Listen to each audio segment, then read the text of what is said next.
a frequentare la scuola per gli studenti giunti in Italia dalla Cina e che non presentano i sintomi del coronavirus, l'ha ribadito oggi il governatore Zaia. Disdette e calo di prenotazioni, l'assessore al turismo rassicura la città di Venezia è pronta, non si teme un effetto negativo dalla psicosi coronavirus. Caccia ai 4 banditi che a Jesolo hanno assaltato una villetta aggredendo un 89enne, la figlia e la badante. Una delle vittime ci è andata bene, siamo salve ma lo shock è grande. Conto alla rovescia per il Bomba Day di domani, 3.500 persone saranno evacuate, la città sarà isolata dalle 6 alle 13. Inaugurazione dell'anno giudiziario, l'ultimatum dei magistrati, siamo al capolinea, serve più personale e manutenzione ai palazzi rovinati dall'acqua alta. Non accettava la fine della relazione, per mesi ha perseguitato e minacciato di morte l'ex fidanzata, la polizia ha arrestato un 29enne. Sanremo, da almeno 50 anni a produrre i trofei che premiano i vincitori del Festival della canzone italiana, è un'azienda veneziana, grande attesa per la 70ª edizione. Ben ritrovati con l'edizione di Venezia dei nostri telegiornali. L'emergenza coronavirus in primo piano. Questa mattina vertice in regione tra il governatore Zaia ed i direttori generali delle ULSS del Veneto che hanno fatto il punto sull'emergenza. Non c'è preclusione a frequentare la scuola per gli studenti che sono arrivati in Italia dalla Cina. Sentiamo. In assenza di sintomi e di temperatura corporea le linee, le direttive che ci sono non sono assolutamente corrispondenti al fatto di dover chiudere le scuole o allontanare i bambini. Questo è il contenuto della circolare ministeriale che sarà diffusa nelle prossime ore e che il governatore Zaia ha anticipato nel fare il punto dell'emergenza coronavirus accanto ai direttori generali delle ULSS regionali.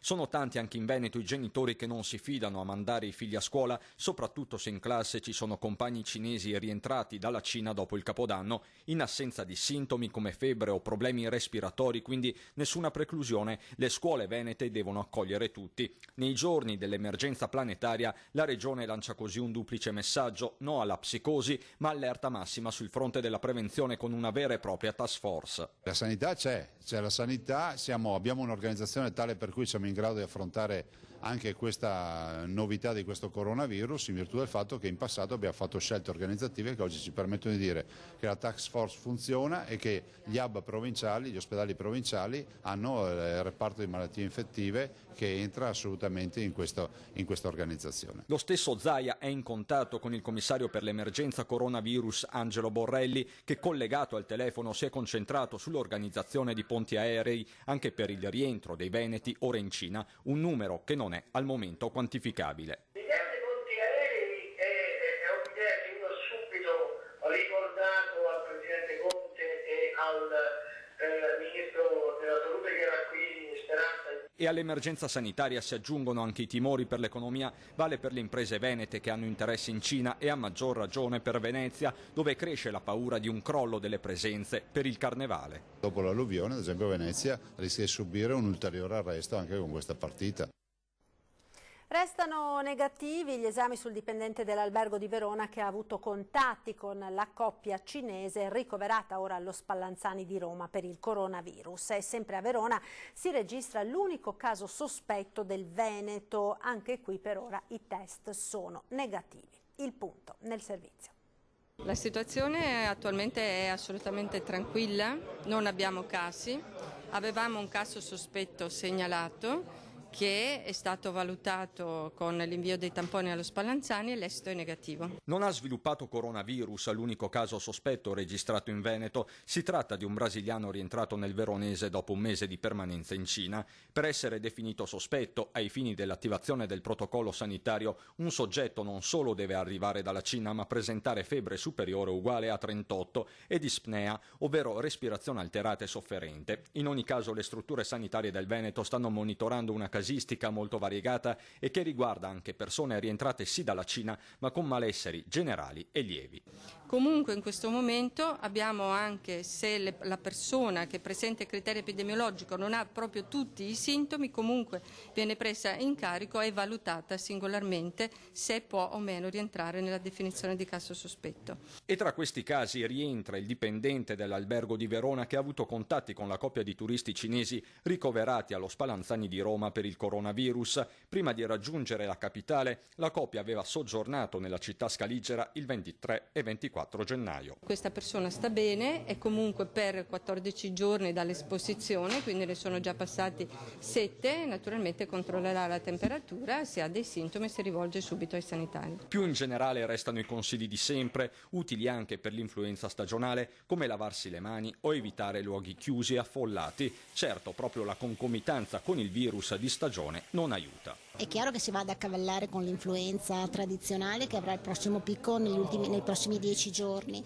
Massima attenzione, massima allerta, i medici di medicina generale sono informati e saranno loro eventualmente a indirizzare le persone.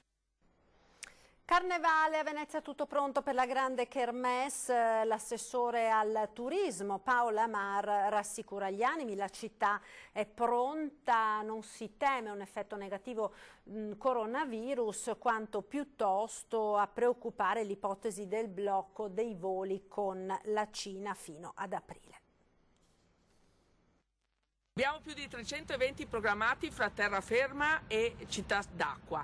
Siamo pronti per fare come al solito un carnevale particolare perché non c'è nessun'altra città al mondo che può vantare un carnevale sull'acqua e delle sfilate di carri in terraferma. Nelle parole dell'assessore comunale al turismo Paola Mar si legge un'attesa positiva del carnevale 2020 che a Venezia non teme effetti negativi dalla psicosi del coronavirus.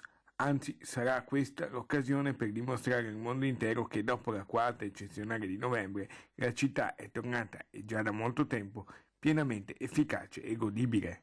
La situazione a Venezia è più che buona, dopo l'acqua alta è stato già ripristinato tutto, quindi gli alberghi e la città sono pronti per accogliervi. Chiaramente non abbiamo particolari problematicità per quanto riguarda il coronavirus perché il carnevale di solito è un'attrazione per i turisti europei. La preoccupazione più grande, come conferma anche l'assessore, riguarda un possibile blocco dei voli e collegamenti con la Cina addirittura fino ad aprile e semmai quindi per il periodo successivo al carnevale da marzo in poi. Le prenotazioni ci sono, il marzo è un po' più problematico. Ed ora la cronaca, Jesolo sotto shock per la violenta rapina in villa nella quale 3 donne sono state picchiate e legate dai banditi fuggiti con denaro e gioielli. Ci siamo salvate ma siamo molto sotto shock e non abbiamo più voglia di rivivere questa cosa. La serata di terrore poteva sfociare da un momento all'altro in tragedia. Un'anziana di 89 anni, Palmira, e la figlia Marta Veronese sono state assalite da 4 uomini in tuta nera e passamontagna. I 4 banditi, urlando polizia, si sono materializzati in casa all'ora di cena. La violenza è iniziata quando la badante ha iniziato ad urlare. Colpita violentemente al volto con uno schiaffo, è stata subito immobilizzata e legata. Solo al citofono Marta, vedova di Enzo Busolin, storico titolare dell'Hotel Mirafiori, riesce a parlare. Sono passate poche ore dalla rapina e ripercorrere quei terribili istanti in preda ai 4 malviventi è come risvegliare un incubo. Non ci hanno ferito gravemente, ecco, perché poteva succedere anche quello. Avete preso tantissima paura. Sua madre come sta? Mia mamma sta abbastanza bene. Mia mamma non l'hanno toccata. Lei invece ha subito delle violenze? Mi hanno malmenato, ecco. Marta è costretta con la forza a guidare i rapinatori al piano di sopra per la razzia di gioielli e denaro, prima di essere a sua volta legata a mani e caviglie con fascette di plastica. Il bottino è incerto, ma potrebbe aggirarsi sui 50.000 euro. Una volta racimolato contanti e preziosi, i malviventi si sono dati alla fuga, anche perché nel frattempo un cellulare e il telefono di casa hanno cominciato a squillare. Le donne aspettavano delle amiche per il burraco. I banditi, pratici ed esperti, hanno parlato pochissimo per non dare nessun indizio. A pensarlo sono anche i vicini di casa. Sicuramente sono dei professionisti questi qua. 2 anni fa il furto lo avevano subito i parenti nell'abitazione adiacente, fortunatamente dormivano. Però loro non sono accorti la mattina che erano entrati i ladri a rubare quello che era dentro. Ora i residenti di Via Calvi hanno paura. Alla sera è veramente aver paura a rimanere qua. I banditi, fuggendo dalla casa, hanno gridato Allah Akbar, anche qui, come credono gli inquirenti, per confondere le donne. Al suono del campanello, infine, la liberazione. Marta, legata a mani e piedi, riesce lo stesso a trascinarsi alla porta per aprirla alle amiche sopraggiunte per la partita a carte. Le donne, arrivando, avevano visto i 4 uomini in tuta nera correre lungo la strada. Avevano pensato a dei giovani che si allenavano. La caccia all'uomo da parte delle forze dell'ordine è tuttora in corso. E sulla rapina abbiamo sentito il sindaco di Jesolo, Valerio Zoggia. Una rapina che inquieta. Sì, diciamo che è sicuramente un fatto gravissimo, anche perché queste persone sicuramente, oltre che delinquenti, sono anche dei vigliacchi, perché picchiare delle persone anziane e indifese è proprio da vigliacchi, quindi io spero che presto vengano trovati, individuati e abbiano la giusta lezione che si meritano, perché legare una novantenne, quasi novantenne, picchiare una signora di una certa età, una badante, colpirla al volto con dei colpi, cioè è veramente un atto da ville in 4 persone, quindi già la rapina in se stessa ovviamente è molto grave, però la violenza fatta soprattutto con persone deboli e indifese così è proprio da vigliacchi. Torniamo ora a Mestre e Marghera, conto alla rovescia per il Bomba Day di domani, 3.500 le persone che saranno evacuate. Conto alla rovescia per il Bomba Day, domani verrà fatto brillare l'ordigno bellico ritrovato qui in via Ferraris a Marghera. La città resterà isolata dalle 6 alle 13. 3.500 persone saranno evacuate per permettere lo svolgimento delle operazioni di rimozione dell'ordigno d'aereo della Seconda Guerra Mondiale di 500 libbre. Saranno impegnate le forze dell'ordine a 360 gradi, la protezione civile, l'esercito, la marina militare.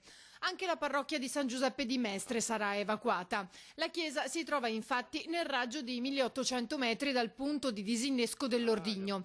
Il parroco Don Bonazza ha avvertito i fedeli che non saranno celebrate le messe della mattinata, mentre è stata organizzata la celebrazione domenicale alle 9:30 all'interno del Palasport Taliercio, punto di raccolta. Preoccupazione c'è, però so che saranno in grado di fare il loro lavoro e bisogna anche non fare allarmismi eccessivi, secondo me. Penso che sia cosa sicura, insomma. Da quello che ci dicono non c'è nessun problema, quindi stiamo tranquilli, anche perché è meglio così.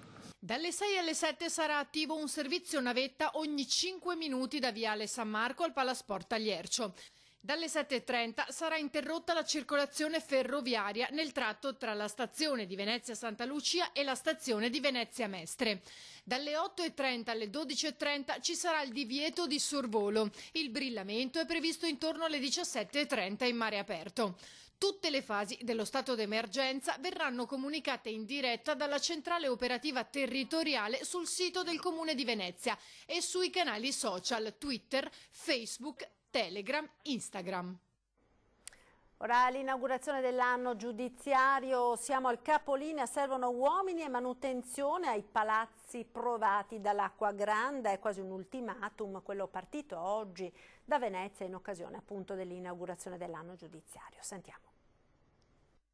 Ora però, come vi ho accennato, siamo arrivati al capolinea, perché non esiste più alcun residuo margine organizzativo interno ed occorre l'intervento deciso dell'amministrazione centrale. Nessuno sconto, la voce ferma e lo sguardo determinato. Chiede più attenzione al governo la Presidente della Corte d'Appello nel giorno dell'inaugurazione dell'anno giudiziario in Veneto. Di fronte alle istituzioni e al Patriarca Moraglia, Ines Marini chiama per nome i mali della giustizia veneta. Il Veneto infatti è la 3ª regione in Italia per abitanti, ma la 9ª per numero di magistrati. Ancora peggio va per i profili amministrativi e poi c'è il capitolo delle manutenzioni per i palazzi veneziani, non più rinviabile dopo l'Acqua Grande di novembre.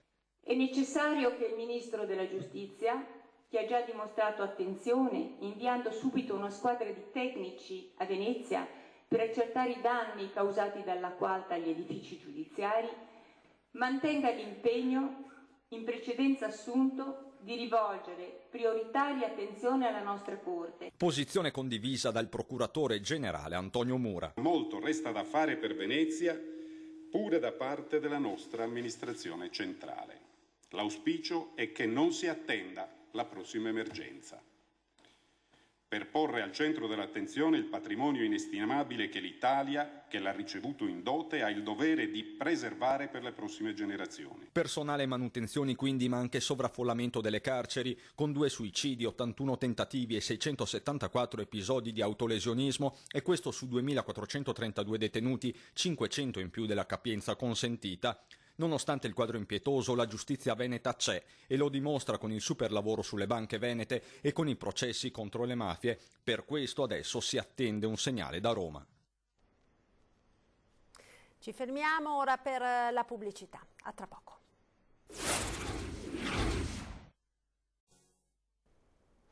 Eccoci nuovamente in studio con l'edizione di Venezia dei nostri telegiornali. Non accettava la fine della relazione con la ex e per mesi ha perseguitato e minacciato la donna. Poi è stato arrestato. Un 20enne portoghese è stato arrestato dalla polizia per tentate lesioni aggravate con arma da taglio e maltrattamenti nei confronti dell'ex compagna. Non ha mai accettato la fine della relazione e da settembre non ha fatto altro che minacciarla, comportandosi anche in modo violento nei suoi confronti. Chiamate e messaggi incessanti, richieste continue di incontri, minacce di morte. Ma la donna aveva paura di denunciarlo alla polizia per timore della sua reazione.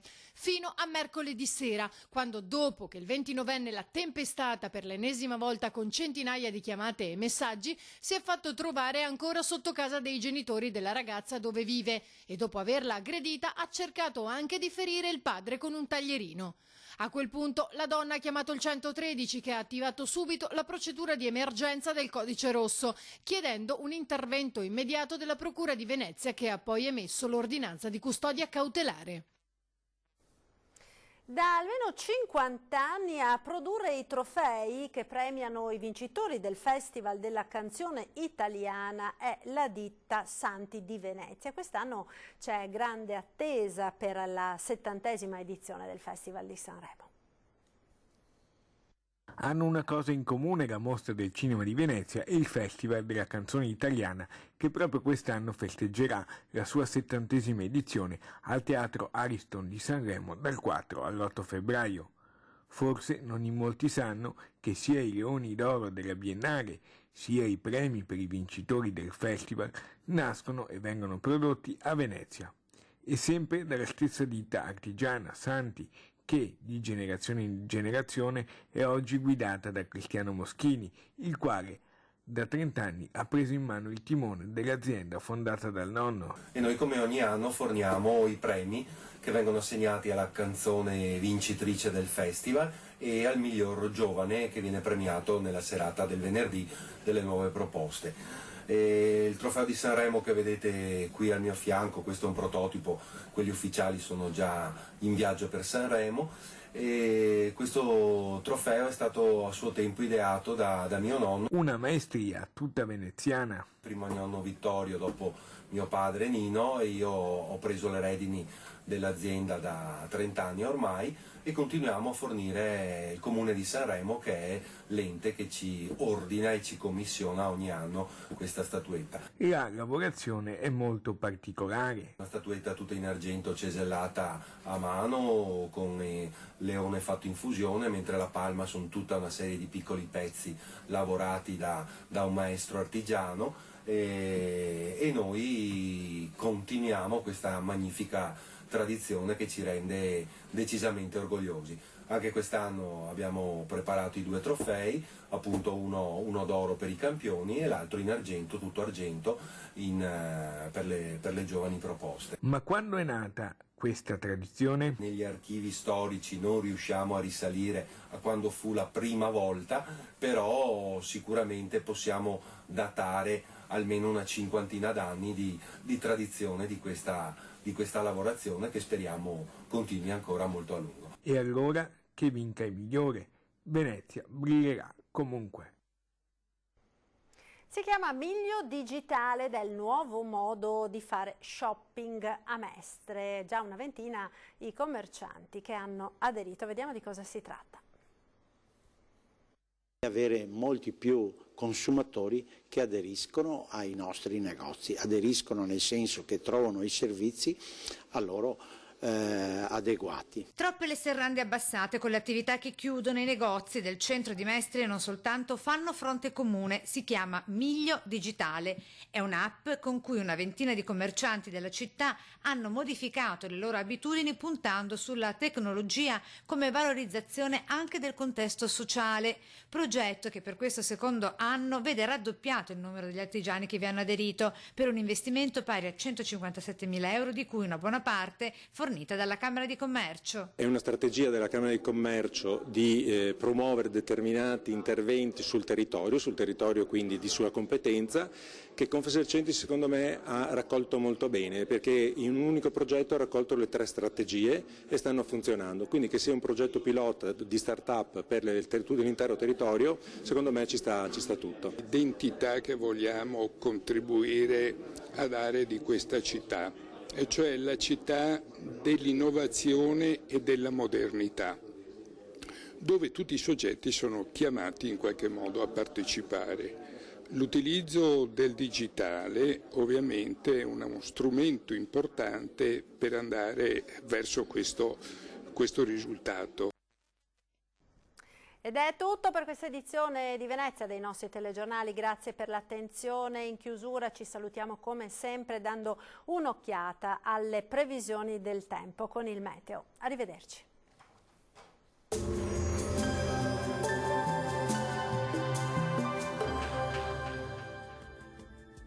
Benvenuti al meteo. Domenica della Candelora con tempo tutto sommato stabile, stando quindi al famoso detto popolare, l'inverno dovrebbe ormai avviarsi verso la fine, staremo a vedere. Il dettaglio del 2 febbraio. Sul Veneto cielo grigio e nuvoloso dappertutto, vedete, con foschie e nebbie anche fitte in pianura ma anche sulle vallate alpine. Attenzione quindi alla riduzione della visibilità che spesso sarà anche persistente. Temperature minime tra lo 0 e i 6 gradi, valori massimi invece fino a 11 gradi. Uno sguardo ora al Friuli Venezia Giulia, anche qui il cielo sarà coperto dappertutto ma in genere senza precipitazioni associate. Temperature minime fino a 9 gradi, massime invece fino a 13 gradi. Ci spostiamo infine sul Trentino Alto Adige, dove sarà in prevalenza nuvoloso, solo con qualche schiarita più soleggiata nel corso del pomeriggio. Temperature minime tra 2 e 3 gradi, massime invece tra 12 e 13 gradi all'incirca. Dal meteo di Antenna 3 per ora è tutto, grazie per l'attenzione e arrivederci.